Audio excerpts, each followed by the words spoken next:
औज़ुबिल्लाहिमिनश्शैतानिर्रजीम बिस्मिल्लाहिर्रहमानिर्रहीम अस्सलामुअलैकुम वरहमतुल्लाहि वबरकातुहू। उम्मीद है आप सब खैरियत से होंगे। तो आज की जो हमारी वीडियो है वो है major writers of Anglo Norman period. ठीक है। इनके जो तीन बड़े जो राइटर हैं वो आपके सामने लिखे हुए हैं, विलियम लैंगलैंड, जॉन गोवर, चौसर। हालांकि चौसर इन सब के बाद में है, लेकिन ये डिग्री में, ओहदे में सब इन सब से ऊपर है। ठीक है। तो शुरू करते हैं विलियम लैंगलैंड से। इसकी जो पैदाइश है वो तकरीबन कंसीडर की जाती है कि 1332 के करीब करीब है। ठीक है ना। ये क्वेश्चन मार्क ये है कि ये परफेक्ट या एग्जैक्ट डेट नहीं है। और उसके बाद डॉट डॉट जो है ना वो भी ये बता रहा है कि उसके बाद क्वेश्चन मार्क है, तो वो ये बता रहा है कि इसकी डेथ भी जो है ना एग्जैक्ट पता किसी को नहीं है। तो आगे क्या है, he was one of the greatest poet of the middle age. Okay, he his famous poem क्या है, vision of Piers the plough man. ये इसकी पोएम है जो सबसे ज़्यादा फेमस है। Holds an important place in English literature. Basically he was satiric poet. Satiric poet मतलब, स्टेरिक मतलब तंज करने वाला, क्रिटिसाइज करने वाला पोएट था। Who wrote on corrupt religious, political and social practice in English society. तो ये उसकी खसूसियात हो गई विलियम लैंगलैंड की। ये मतलब है कि स्टायर करता था किसके ऊपर, रिलीजियस प्रैक्टिस के ऊपर जो गलत थी, या पॉलिटिकल जो पॉलिटिकल टर्म्स होती थी, या पॉलिटिशियंस की जो खामियां होती थी तो उनको उनके ऊपर ये तंज करता था, या सोशल प्रैक्टिस मतलब माशरे में क्या गलत हो रहा है तो उसके ऊपर ये तंज करता था। ठीक है। हाईलाइट्स करता था कि उनकी गलत फुलीज को, गलत गलतियों को। ठीक है ना। आगे है जॉन गोवर। अब जॉन गोवर कौन है, इसकी भी डेट जो ना, डेथ डेट तो कंफर्म है तकरीबन, लेकिन जो बर्थ डेट है वो कंफर्म नहीं है। तो आगे चलते हैं। गोवर holds an important place in the development of English poetry. ठीक है ना। तो he was great stylist and proved, ये कौन था, स्टाइलिस्ट था। ठीक है ना। That that proved that English might compete with other language. अब ये वो बंदा था जिसका ये ख्याल था कि इंग्लिश जो है ना अदर लैंग्वेज से भी compete कर सकती है, मुकाबला कर सकती है। मतलब उस टाइम पे फ्रेंच, इटालियन, लैटिन ये वगैरह जो है ना काफ़ी ज़्यादा जो है ना लैंग्वेज जो लिहाज से जो है ना लिटरेचर उनका रिच माना जाता था, कि ये जो है ना हाई क्लास लैंग्वेजेस हैं। इंग्लिश को उस टाइम पे खासी वैल्यू नहीं थी। ये तो आज का 21st सेंचुरी है, तो यहाँ मतलब है कि इंग्लिश को सबसे मोस्ट फेमस लैंग्वेज या मोस्ट स्पीकिंग लैंग्वेज भी आप कह सकते हैं, क्योंकि तकरीबन हर मुल्क में ये चलती है, इंटरनेशनल लैंग्वेज है इंग्लिश आज के दौर में। तो साइंस की लैंग्वेज आजकल इंग्लिश मानी जाती है। ठीक है। फ्रेंच भी है आज के दौर में, लेकिन इंग्लिश सबसे ऊपर चल रही है। तो उस टाइम पे लेकिन फ्रेंच, इटालियन ज़्यादा इससे ऊपर थे। तो ये इसका बिलीव था कि जो है ना इंग्लिश जो है ना इनसे कम्पीट कर सकती है, जो कि कर रही है अब। He was basically a narrative poet. Narrative poet था। ठीक है। अपना पॉइंट ऑफ व्यू देता था। His most famous poem was Confession Amantis. ठीक है। A conversation between the poet and divine interpreter. Divine interpreter मतलब प्रॉफिट्स आप कह सकते हैं इनके नज़दीक। ठीक है। अब ये देख लें, ये जो मैंने अंडरलाइन किया है, ये जो कुछ भी मैंने इधर लिखा है ना, तो ये आपके एमसीक्यूज के तौर पर भी आ सकता है, तो इसको अच्छी तरह से याद कर लीजिएगा। ठीक है। आगे चलते हैं चौसर। अब चौसर की बर्थ डेट तो कंफर्म नहीं है, लेकिन डेथ डेट जो है ना वो कंफर्म है। ठीक है। आगे क्या है, Chaucer was the founder of English poetry.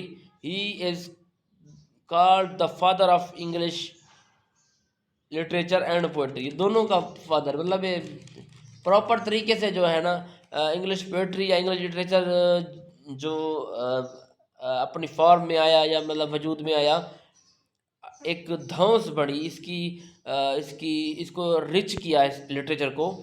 ठीक है ना। तो वो चौसर की एज में हुआ। एज ऑफ चौसर भी कहा जाता है मिडिल इंग्लिश पीरियड को। ठीक है ना। एंग्लो नॉर्मन को एज ऑफ चौसर भी कह सकते हैं, चौसर पीरियड भी कह सकते हैं वगैरह। अब क्या है कि हिज फेमस वर्क क्या है, कैंटरबरी टेल्स है, which is a collection of stories.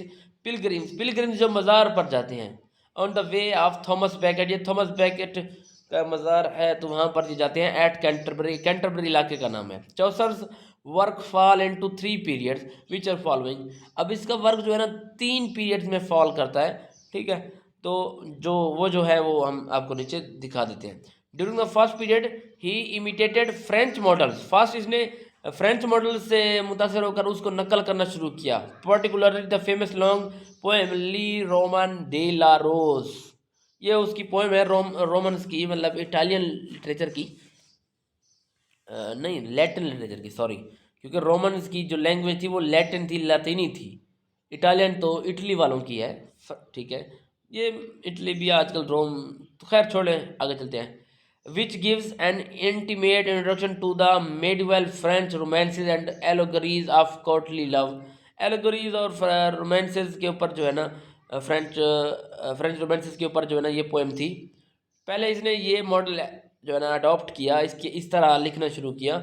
It is the embryo out of which all Chaucer's poetry grows. मतलब ये उसकी बुनियाद बना, ये वो अंडा बना जिससे जो है चौसर की पोएट्री जो है ना ग्रो करना शुरू हो गई। पहले जब उसने ये लिखी, इस अंदाज से लिखी, फिर उससे उसका माइंड इतना मतलब शार्प हो गया कि उसने कहा कि मैं खुद से जो है ना मज़ीद इससे बेहतर लिख सकता हूँ वगैरह, तो ये हो गया। फिर during this period he also wrote a book, the book of the Duchess. An elegy, एक एलजी है, बुक ऑफ डचेस, ठीक है। सेकंड पीरियड शुरू करते हैं। The poem of second period 1373, ये तो उसका, अच्छा ये इसका मैं पीरियड बताना भूल गया, फर्स्ट पीरियड का, ये सेकंड है। और सेकंड देखते हैं, सेकंड क्या कह रहा है कि the poems second period show the influence of Italian literature. अब ये इटालियन लिटरेचर शुरू हो गया, पहले रोमन का था, अब जो है ना इटालियन लिटरेचर हो गया। अब क्या यहाँ का, specially the Dante's Divine Comedy and Boccaccio poems.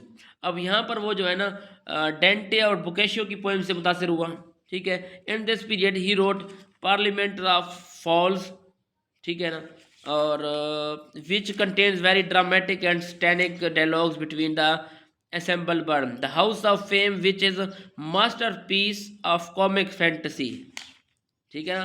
तो ये आप समझ लें। उसके बाद अच्छा ये जो फर्स्ट पीरियड था ना, हाँ फर्स्ट पीरियड का जो ना 1372 है फर्स्ट पीरियड जो इसका है, ओके। अब सेकंड पीरियड भी हो गया, मास्टरपीस इसका कॉमिक फैंटेसी वगैरह, ये आपके एमसीक्यूज है। कॉमिक फैंटेसी का मास्टरपीस कौन सा है? द हाउस ऑफ फेम, ठीक है। With the graver undertone contemplation human folly, human कोताहियों गलतियों के ऊपर है। थर्ड पीरियड क्या है? अब ये जो है ना पीक है चौसर की, चौसर के वर्क की। तो यहाँ पर क्या है, चौसर थर्ड पीरियड जो है ना ये शुरू यहाँ से हुआ और ख़त्म यहाँ पर हुआ। May be called the English period, ठीक है, because in it he through of foreign influences and showed native originality. अब यहाँ पर आकर उसने कहा कि भाई मैं क्यों मतलब कि इतनी टाइम पे मतलब फॉरेन गैर मुल्कियों के मतलब जो है ना अदर्स कंट्रीज़ के लिटरेचर को अहमियत दे रहा था, उसने उनको सारे इन्फ्लुएंस को दूर फेंका और ख़ुद ये सोचा कि खुद अपनी ज़बान में लिखना शुरू करता हूँ, ठीक है। In the Legend of Good Women, ये भी उसके हो गया। He employed for the first time the heroic couplet. अब हीरोइक कपलेट का सबसे पहले इस्तेमाल किसने किया? वो चौसर ने किया। अब हीरोइक कपलेट क्या है, ये आपको मेरी एक वीडियो देखनी पड़ेगी, पहले से मौजूद है हमारी मतलब हमारे चैनल के ऊपर, तो आप देख सकते हैं, ठीक है। It was during this period that he wrote the Canterbury Tales. अब यहाँ आकर इस पीरियड में आकर इसने कैंटरबरी टेल लिखा, जो कि इसका सबसे फेमस वर्क है। हिज ग्रेटेस्ट पोएटिक अचीवमेंट सबसे मतलब अहम है। Which places us in the heart of London, ठीक है ना। Here we find his gentle kindly humour which is Chaucer's greatest quality at its very best, okay. It's peak. अब क्या है, चौसर importance in the development of English literature is very greatest because he removed poetry from the region of metaphysics and theology and अब बोलेंगे metaphysics क्या है? मेरे ख्याल से मैंने मेटाफिजिक्स की वीडियो नहीं बनाई, वो मैं बना दूंगा। और थियोलॉजी की वीडियो भी मैंने बनाई हुई है, हाँ बनाई हुई है, ठीक है। थियोलॉजी का मतलब होता है कि दीन के ऊपर, मजहब के ऊपर जो है ना जो काम किया गया हो। And made it a hold twere the mirror up to nature age, okay. तो last but not the least वो कौन है? वो है the successor of Chaucer. Chaucer के मरने के बाद जो है ना उसके सक्सेसर जो हैं वो ये हैं, उनके नाम ये लिखे हुए हैं। लेकिन अब ये है कि ये बहुत ही छोटे पोइट्स थे, इन्होंने ख़ास काम नहीं किया। इनका जो लेवल था स्टडी का, लिखने का, पढ़ने का, वो चौसर के काफ़ी मतलब चौसर से काफ़ी दूर था। इन्होंने उसको कॉपी किया, ठीक है, लेकिन इनमें वो जायका नहीं था जो चौसर में था। जो भी कोई इनको पढ़ता वो कहता ये तो इन्होंने कॉपी किया हुआ है, किसको? चौसर को। तो खैर इनकी जो ये है वो सब कुछ ये लिखे हुए हैं। तो आज की वीडियो अच्छा एक चीज़ जो यहाँ they all copied Chaucer and they represented the era of mediocrity till the Renaissance period started, ठीक है। इरा ऑफ मेडियोक्रिटी को ये रिप्रेजेंट कर रहे थे। तो आपकी ये एमसीक्यूज हो गई। तो मिलते हैं नेक्स्ट वीडियो में, तब तक अपना ख्याल रखिएगा। अल्लाह हाफ़िज़।